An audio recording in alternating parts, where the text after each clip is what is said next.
Hãy thử tưởng tượng một tình huống hơi đáng sợ. Chiếc tivi trong phòng khách biết chính xác bạn xem gì mỗi tối. Chiếc điện thoại biết bạn đi đâu gần như mỗi ngày. Và chiếc robot hút bụi có thể vẽ được sơ đồ toàn bộ ngôi nhà của bạn. Nghe giống một bộ phim khoa học viễn tưởng. Nhưng điều khiến tôi giật mình nhất khi tìm hiểu là thế này. Không ai đặt những thiết bị đó vào nhà bạn. Chính bạn đã mua chúng. Tự kết nối Internet. Và tự bấm nút tôi đồng ý. Nhưng câu hỏi thật sự không phải là thiết bị đang thu thập dữ liệu gì. Câu hỏi là hệ thống đó biết chúng ta nhiều đến mức nào? Chúng ta thường nghĩ rằng quyền riêng tư biến mất vì hacker hay vì những tổ chức bí ẩn nào đó đang theo dõi. Nhưng khi tôi bắt đầu tìm hiểu về cách công nghệ hiện đại hoạt động, tôi nhận ra một điều thú vị hơn nhiều. Quyền riêng tư của chúng ta không biến mất trong một khoảnh khắc. Nó biến mất từng chút một. Một chiếc robot hút bụi lập bản đồ căn hộ. Một chiếc tivi ghi lại thói quen xem phim. Một chiếc đồng hồ theo dõi giấc ngủ.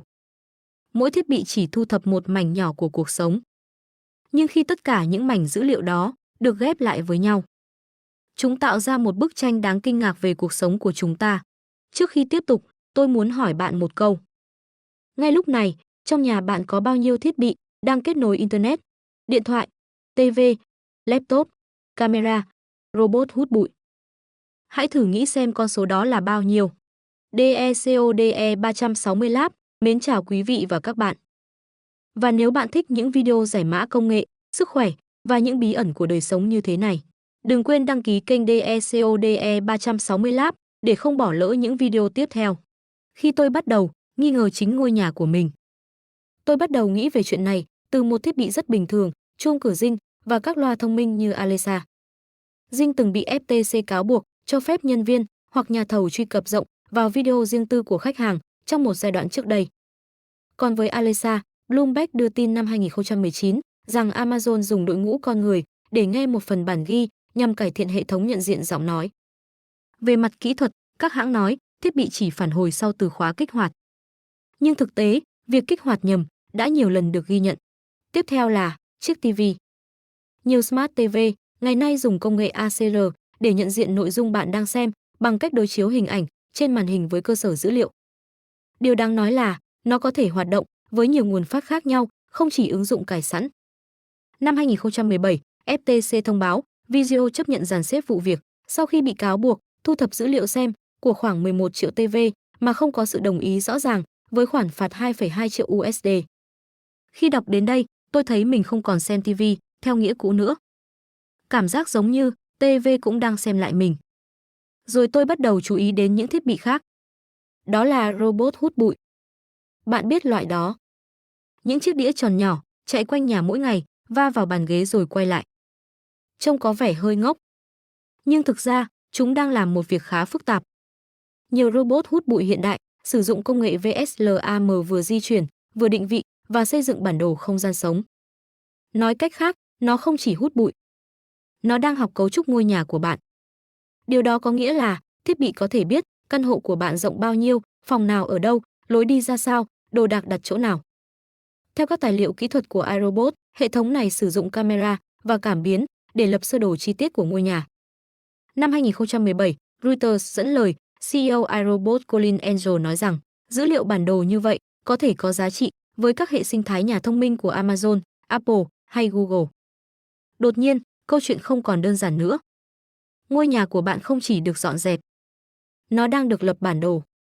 Và đó, lúc tôi thật sự thấy câu hỏi này không còn lý thuyết nữa, nếu ngay trong phòng khách của mình, tôi đang sống giữa những thiết bị có thể ghi nhận, phân tích và gửi dữ liệu ra ngoài, thì nơi riêng tư nhất của tôi còn riêng tư đến đâu nữa. Nhưng, đó mới chỉ là bề mặt của câu chuyện. Sau khi bắt đầu để ý đến những thiết bị trong nhà mình, tôi nhận ra một điều khiến tôi hơi rùng mình. Những thiết bị đó không chỉ thu thập dữ liệu. Khi nào tôi về nhà, những ngày tôi thức khuya, những ngày tôi dậy sớm, và thậm chí cả những ngày tôi mở tủ lạnh lúc nửa đêm chỉ để tìm một thứ gì đó ngọt ngọt. Đầu tiên là khóa cửa thông minh khiến tôi suy nghĩ.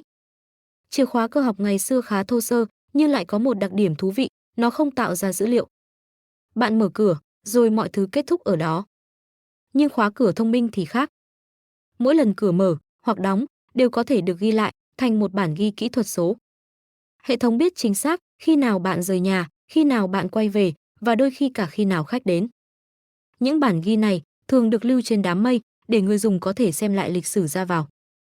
Trong một số vụ án ở Mỹ, dữ liệu từ thiết bị nhà thông minh đã từng được sử dụng như bằng chứng trong điều tra. Điều đó khiến tôi nhận ra một điều khá lạ, chính cánh cửa nhà bạn cũng có thể trở thành nhân chứng. Và rồi, có những thiết bị đeo thông minh như Apple Watch hay Fitbit. Chúng theo dõi nhịp tim, giấc ngủ, mức độ vận động và nhiều chỉ số sức khỏe khác. Trong nhiều chương trình bảo hiểm sức khỏe, người dùng thậm chí được khuyến khích chia sẻ dữ liệu từ thiết bị đeo để nhận ưu đãi phí bảo hiểm. Điều đó nghe rất tích cực. Nhưng các chuyên gia quyền riêng tư cũng đặt ra một câu hỏi, khi dữ liệu sức khỏe trở thành một phần của hệ thống tài chính, ai sẽ là người quyết định cách dữ liệu đó được sử dụng? Một ví dụ khiến tôi bật cười lúc đầu, nhưng sau đó lại thấy hơi đáng suy nghĩ, bàn chải đánh răng thông minh. Những thiết bị như Oral-B hay Philips Sonicare có thể kết nối với điện thoại qua Bluetooth.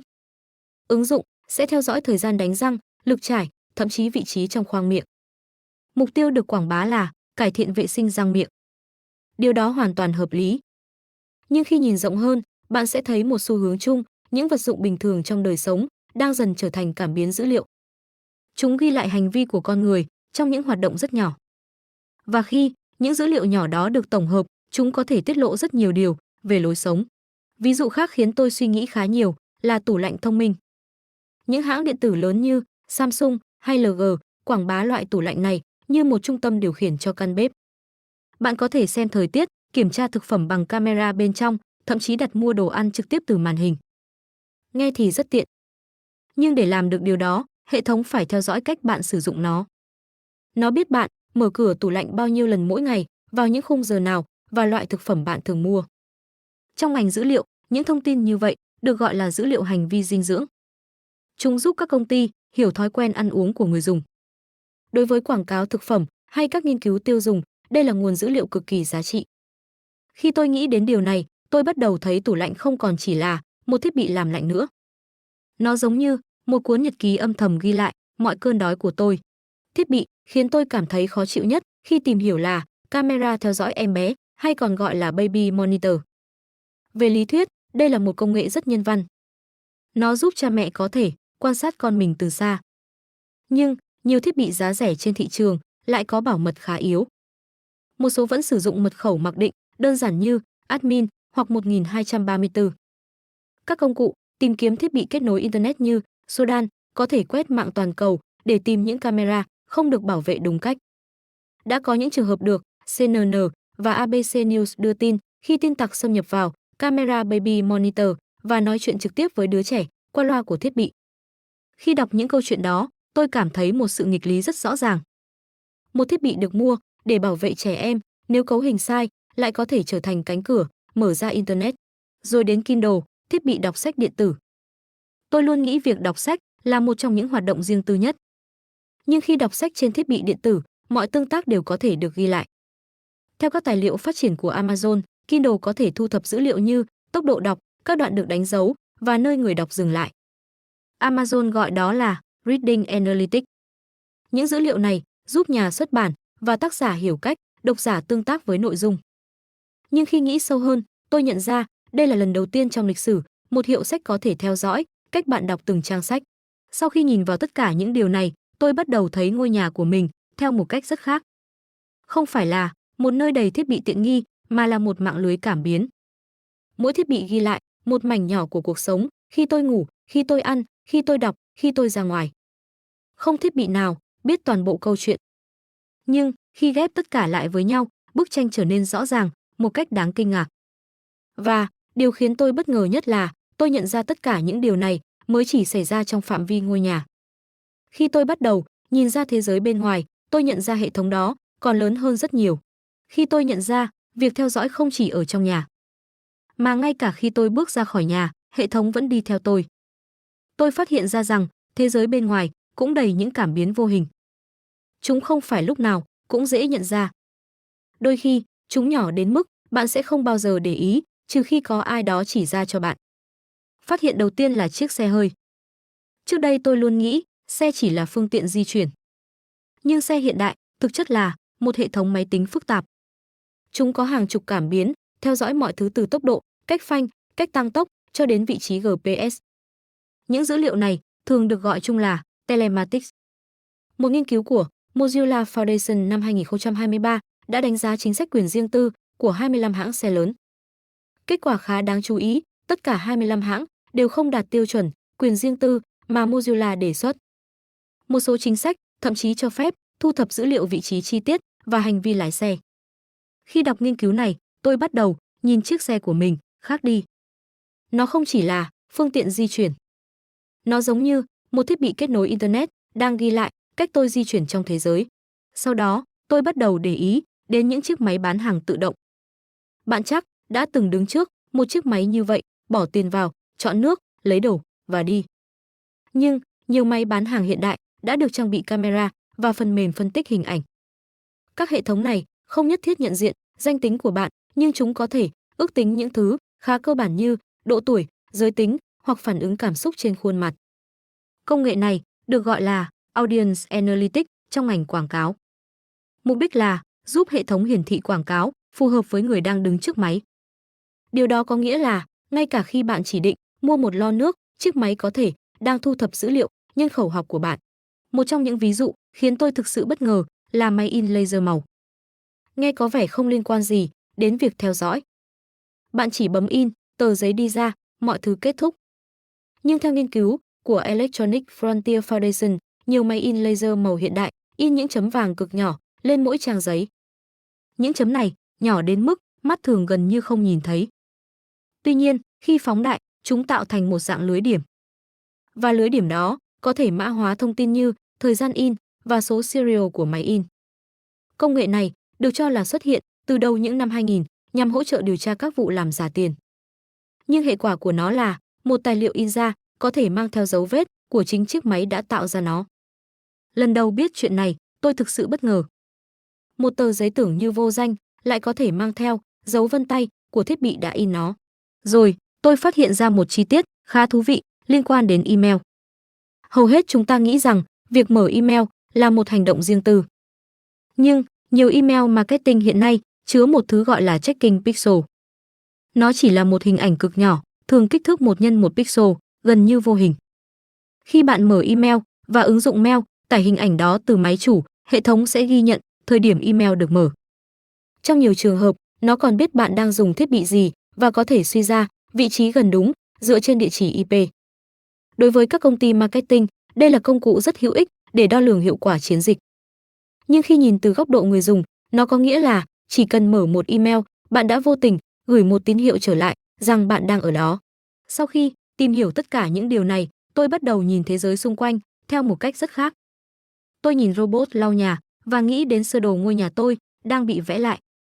Tôi nhìn chiếc tivi, chiếc tủ lạnh và chợt nghĩ đến việc những thói quen rất riêng của mình có thể đang bị ghi lại ở đâu đó. Tôi mở email và nghĩ đến pixel theo dõi. Tôi lái xe và nghĩ đến cảm biến. Từng thiết bị riêng lẻ đều có lý do hợp lý để tồn tại. Và đến lúc đó, tôi mới nhận ra thế giới xung quanh mình không còn chỉ là những thiết bị nữa. Nó giống như một mạng lưới cảm biến khổng lồ. Điều khiến tôi bất ngờ nhất là dữ liệu từ mạng lưới đó không chỉ được thu thập. Nó còn trở thành một loại tài sản. Một loại tài sản đang được mua bán trong một thị trường mà hầu hết chúng ta gần như không bao giờ nhìn thấy.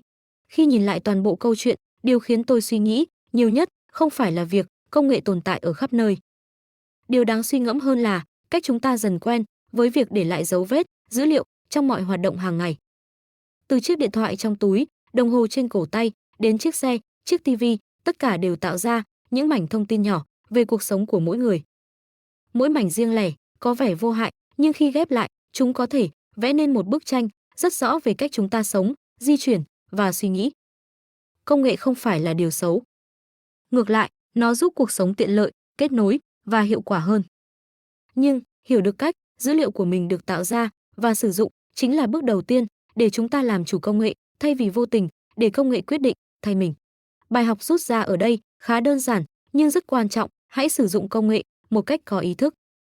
Hãy đọc kỹ quyền truy cập của ứng dụng trước khi cài đặt, tắt những tính năng không cần thiết, cập nhật bảo mật cho thiết bị và suy nghĩ trước khi chia sẻ dữ liệu cá nhân. Những hành động nhỏ này không làm chúng ta rời khỏi thế giới số, nhưng giúp chúng ta trở thành người dùng thông minh hơn và chủ động hơn trong việc bảo vệ quyền riêng tư của mình. Và nếu bạn thường xuyên sử dụng Wi-Fi công cộng hoặc lo ngại việc dữ liệu bị theo dõi, một trong những cách đơn giản nhất là sử dụng VPN để mã hóa kết nối Internet. Tôi để một số dịch vụ VPN uy tín trong phần mô tả để bạn có thể tham khảo. Trước khi kết thúc video, tôi rất muốn nghe quan điểm của bạn. Bạn nghĩ rằng trong cuộc sống hiện đại, chúng ta nên ưu tiên sự tiện lợi của công nghệ hay bảo vệ quyền riêng tư nhiều hơn? Hãy chia sẻ ý kiến của bạn ở phần bình luận để mọi người cùng đọc và tham khảo góc nhìn của nhau. Và nếu bạn thấy những nội dung như thế này hữu ích, đừng quên đăng ký kênh DECODE 360 Lab để ủng hộ chúng tôi, có thêm động lực tiếp tục tạo ra những video giúp bạn hiểu rõ hơn về thế giới xung quanh mình.